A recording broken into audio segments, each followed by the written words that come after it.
캐나다의 오타와는 이른 아침부터 냉랭한 긴장감에 휩싸여 있었다. 국방성 청사 앞을 지나가는 시민들은 무엇인가 심상치 않은 일이 벌어지고 있음을 직감할 수 있었다. 며칠 전부터 정부 고위 관계자들이 잇따라 비공개 회의를 소집했고 그 자리에 캐나다 공군의 전직 지휘관들까지 동원되었다는 소문이 퍼졌다. 외신도 캐나다의 움직임을 예의주시하고 있었다. 미국의 안보 우산 안에 오랫동안 머물러온 캐나다가 갑자기 전략적 독자성을 모색하고 있다는 분석이 흘러나왔기 때문이다. 사건의 중심에는 F-35가 있었다. 캐나다가 이미 대규모 계약을 체결한 차세대 전투기. 그러나 그 전투기가 이제는 캐나다 국방 재정의 가장 큰 부담으로 떠오르고 있었다. 유지비는 상상을 초월했고 부품 공급은 독점적 구조로 묶여 있었다. 미국이 절대적인 통제권을 행사하는 시스템에서 캐나다는 점점 선택권을 잃어가고 있다는 불만이 내부에서 터져나왔다. 특히 최근 북극권에서의 안보 경쟁이 격화되면서 캐나다는 더 이상 단순한 동맹국의 그림자에 머물 수 없다고 판단하기 시작했다. 그 무렵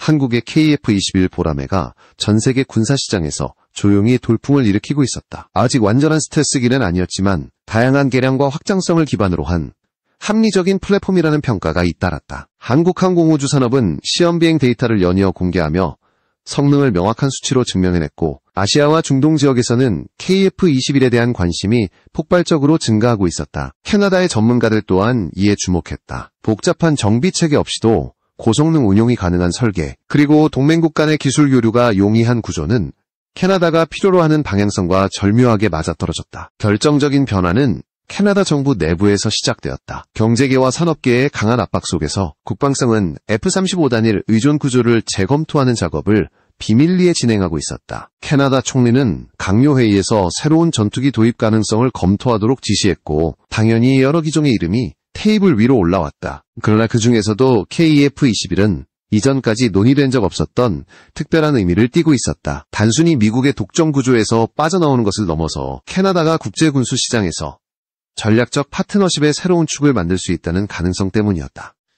이윽고 언론은 캐나다 정부가 한국산 전투기 도입을 검토하고 있다는 사실을 포착했다. 처음에는 소문처럼 다뤄지던 보도가 어느 순간 심각한 논조로 변하기 시작했다. 미국의 반응은 제한적이었지만 군사 분석가들은 이 움직임이 미북미 안보 체계를 뒤흔들 수 있는 상징적 사건이 될 수 있다고 평가했다. 한편 한국에서는 국회와 방위사업청이 캐나다의 논의를 면밀히 추적하기 시작했고 국내 항공산업이 새로운 전환점을 맞이할 수 있다는 전망이 흘러나왔다. 캐나다의 전략 변화는 단순한 무기 도입 논의가 아니었다.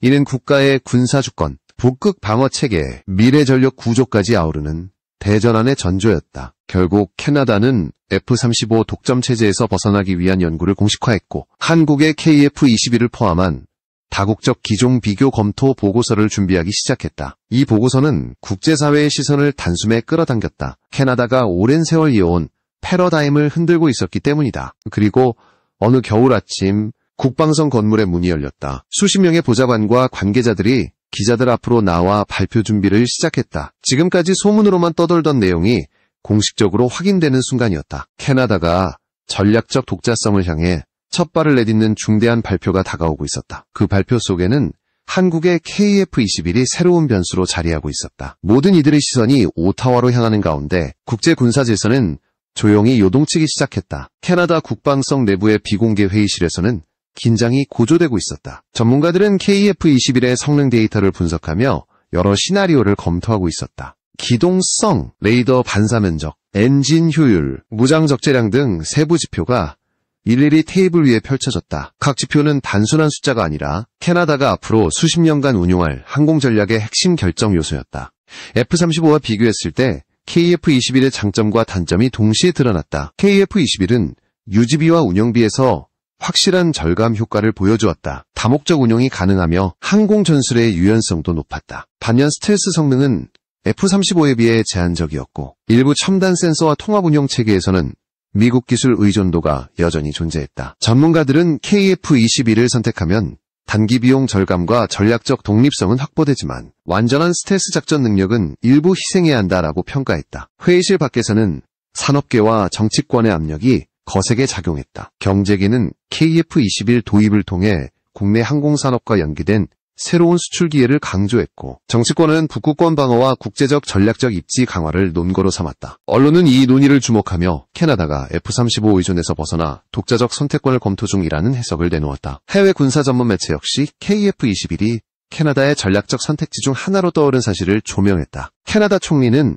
직접 회의에 참석하며 전문가들의 평가를 경청했다. KF-21을 실제 운용할 경우 필요한 공군 훈련 시나리오, 부품 공급망 확보, 다국적 연합작전에서의 통합성까지 꼼꼼히 검토했다. 특히 KF-21의 운용이 북극 지역에서의 탐지 및 대응 능력에 미칠 영향을 중점적으로 분석했다. 북극은 캐나다의 전략적 요충지였으며 기후변화와 군사적 긴장으로 인해 방어 중요성이 점점 높아지고 있었다. 분석 결과는 하나의 결론을 향해 모였다. KF-21은 단독으로 F-35를 완전히 대체하기에는 제한적이지만 일부 작전과 훈련에 투입하면서 미국 의존도를 줄이고 전략적 유연성을 확보하는 데 충분한 잠재력을 가지고 있었다.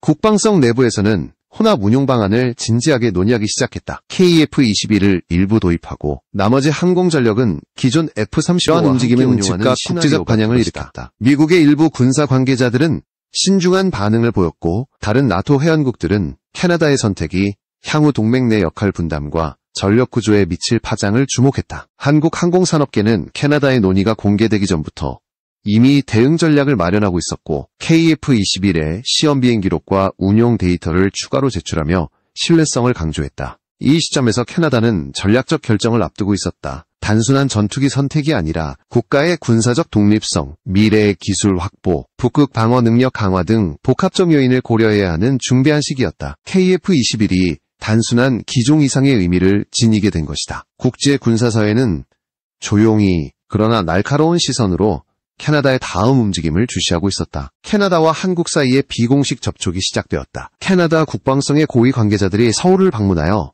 KF-21의 운용 가능성과 수출 조건을 면밀히 점검했다. 회의 테이블 위에는 KF-21의 성능 자료, 시험 비행 결과, 유지보수 비용, 부품 공급망, 기술 이전 범위 등 구체적 자료가 놓였다. 한국 측은 국가안보와 산업 전략을 동시에 고려하여 KF-21의 신뢰성과 장기 운용 가능성을 강조했다. 회담은 예상보다 치열했다. 캐나다 측은 F-35 의존에서 벗어나려는 전략적 필요성과 북극 방어 능력 강화라는 목표를 분명히 했다. 한국 측은 KF-21이 이미 다국적 군사훈련에서 평가를 거쳤으며 다양한 작전 환경에 적응 가능한 플랫폼임을 설득력 있게 제시했다. 특히 캐나다의 요구사항에 맞춰 센서 통합과 장비 호환성을 검토하는 기술적 협의가 진행되었다. 국제사회는 이 움직임을 주목했다. 미국 내부에서는 조심스러운 반응이 흘러나왔다. 한편 유럽의 군사 분석가들은 캐나다가 F-35 단일 의존 구조에서 벗어나려는 시도가 나토 내 전력 균형에 미칠 영향에 주목했다.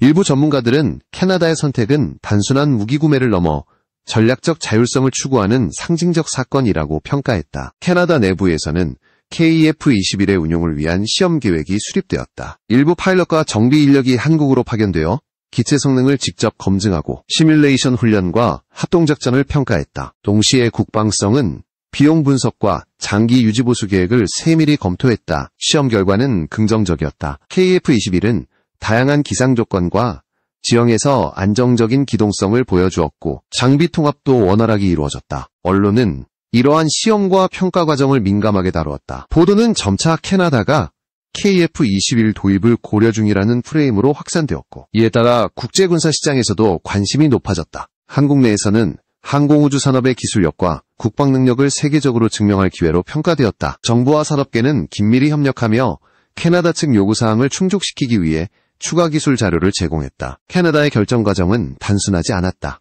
혼합, 운용 시나리오, 훈련 통합, 북극 작전 전략, 비용 대비 효율성, 동맹국과의 협력 관계 등 복합적 요소가 맞물려 있었다. KF-21은 이 모든 논의에서 핵심 변수로 떠올랐고 캐나다는 전략적 독립성을 확보하기 위한 선택지를 점차 구체화했다. 이제 세계 군사사회는 캐나다의 최종 결정이 무엇일지 긴장된 시선으로 바라보고 있었다. 캐나다 총리는 여러 달간의 분석과 검토 끝에 공개회의에서 결정을 발표했다. KF-21의 일부 도입과 기존 F-35의 혼합 운용을 공식화한 것이다. 이 발표는 단순한 전투기 선택을 넘어 캐나다가 전략적 독립성을 확보하고 북극 방어 능력을 강화하려는 의지를 분명히 보여주는 신호였다. 총리는 성명을 통해 캐나다는 더 이상 단일 공급국에 의존하지 않고 자국의 방위와 미래 기술 확보를 동시에 추구할 것이라고 강조했다. 이 결정은 국제 군사 사회에 즉각적인 파장을 일으켰다. 미국은 공개적으로 신중한 반응을 보였지만 내부에서는 캐나다의 자율적 선택이 나토 내 전력 균형과 동맹 정책에 미칠 영향에 대해 심층 분석을 시작했다. 유럽 군사 전문가들은 캐나다가 전략적 자율성을 추구하면서도 동맹 내 역할을 유지하려는 균형 감각을 높이 평가했다. 한국 항공우주 산업은 KF-21의 국제적 신뢰도와 브랜드 가치를 크게 끌어올리는 계기로 받아들였다. 국회와 방위사업청은 이번 캐나다의 선택을 계기로 KF-21의 기술적 우수성을 더욱 강화하고 향후 다국적 수출 전략을 구체화하는 논의를 시작했다. 시험 데이터, 운용 사례, 비용 효율성 보고서 등이 국제 무대에서 다시 한번 검증을 받는 순간이었다. 캐나다 공군은 혼합 운용 전략을 실행에 옮기기 위해 내부 훈련과 정비 체계를 재조정했다. KF-21 파일럿과 정비사들은 한국에서의 시험 운용 경험을 바탕으로 훈련 커리큘럼을 수정했고 시뮬레이션과 합동작전을 통해 F-35와의 통합 운영 방안을 구체화했다. 북극 작전과 다양한 기상 환경에서의 KF-21 운용 능력은 캐나다의 군사 전략에 새로운 차원을 제공했다. 이 결정은 단순한 무기 도입이 아니었다. 캐나다는 F-35 단일 의존 구조를 벗어나 다국적 전략적 파트너십을 형성하며 미래의 방위 기술과 국제 군사 시장에서 주도권을 확보하는 길을 열었다. 또한 북극방어, 동맹 내 역할, 장기적 전력 구조까지 고려한 종합적 결정으로 평가되었다. 국제사회는 이제 캐나다의 선택을 기준으로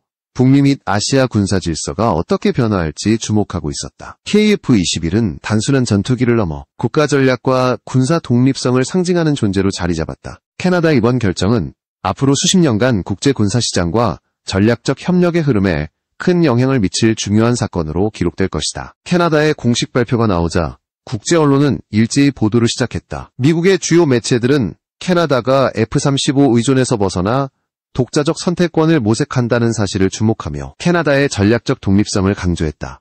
일부 전문가들은 이번 결정을 북미 안보 지형에 미묘하지만 중요한 변화를 가져올 사건이라고 평가했다. 특히 KF-21 도입으로 캐나다가 장기적 기술 자율성을 확보하고 비용 효율성을 극대화할 수 있다는 분석이 주를 이루었다. 유럽의 군사 전문 매체는 나토 회원국 간 전력 분담과 동맹 내 조율 문제를 집중적으로 다루었다. 캐나다의 선택이 다국적 합동작전에 미칠 영향을 평가하며 KF-21을 혼합 운용하는 캐나다는 장기적으로 F-35만 의존하던 체계에서 벗어나 동맹 내 전략적 발언권을 강화할 수 있다라고 분석했다. 이는 캐나다가 단순한 구매 결정 이상의 전략적 메시지를 국제사회에 전달했음을 의미했다. 한국 내에서는 KF-21의 국제적 위상이 급격히 상승했다. 국방부와 항공우주산업 관계자들은 캐나다의 도입 검토와 시험 운용 데이터를 기반으로 수출 전략과 기술 고도화 계획을 새롭게 조정했다. KF-21의 운용 사례가 실제로 해외에서 긍정적으로 평가받는 순간이었으며 이는 국내 기술력과 산업 경쟁력을 세계 무대에 증명하는 계기가 되었다. 캐나다 내부에서도 장기 전략적 논의가 이어졌다. F-35와 KF-21 혼합 운용으로 인한 훈련 체계 조정, 정비 인력 재배치, 장비 통합, 그리고 북극 작전 수행 능력 향상 방안이 면밀히 검토되었다. 국방성은 이러한 변화를 장기적 전력 구조와 연계하여 향후 수십 년간 캐나다 공군의 운용 전략에 반영할 계획을 수립했다. 결정적으로 캐나다의 KF-21 도입은 단순한 군사장비 선택을 넘어 국제 전략적 협력 관계, 기술 자율성 확보, 경제적 효율성 증대, 그리고 국가방위 능력 강화라는 다층적 의미를 지니게 되었다. 이는 국제사회가 캐나다의 군사 및 산업 정책을 재평가하게 만들었고 북미와 아시아를 아우르는 군사 질서에 새로운 변수로 작용하게 되었다. 앞으로 캐나다의 전략적 선택은 세계 군사 시장과 동맹 관계를 재편하는 중요한 기준으로 자리 잡게 될 것이 분명했다. 캐나다의 KF-21 도입 결정은 단기적 군사 전략을 넘어 장기적 산업 및 기술 정책에도 중대한 영향을 미쳤다. 캐나다 정부는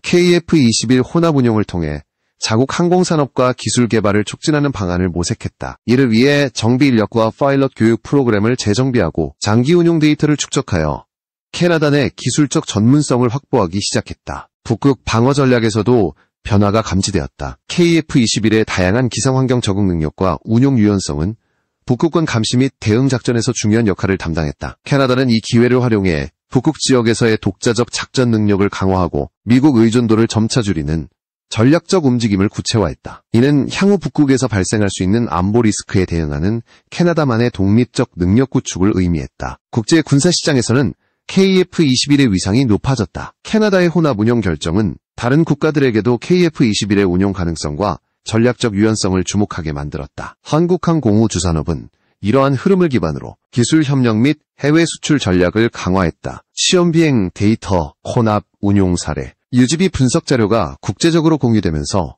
KF-21은 단순한 국산 전투기를 넘어 국제 전략적 자산으로 자리매김했다. 캐나다 내부에서는 공군 전략 계획과 산업 정책이 더욱 긴밀하게 연결되었다. KF-21 혼합 운용으로 발생하는 비용 효율성과 운영 유연성을 분석하여 미래 전력 구조 설계에 반영했다. 장기적으로 캐나다는 F-35와 KF-21의 최적 혼합 비율을 지속적으로 조정하며 기술적 자율성과 동맹 내 역할 간 균형을 유지하는 방향으로 나아갔다. 결국 캐나다의 결정은 단순한 무기 선택을 넘어 국제 군사 질서, 산업 경쟁력, 전략적 독립성까지 포괄하는 포괄적 전략으로 발전했다. KF-21은 이러한 전략적 변화의 상징이 되었으며 캐나다는 이를 통해 북미와 아시아 군사 및 산업 협력 관계에서 새로운 주도권을 확보하게 되었다. 앞으로 수십 년간 KF-21 혼합 운용 전략은 캐나다 공군의 핵심 운용 원칙으로 자리 잡으며 국제사회의 관심을 지속적으로 끌게 됐고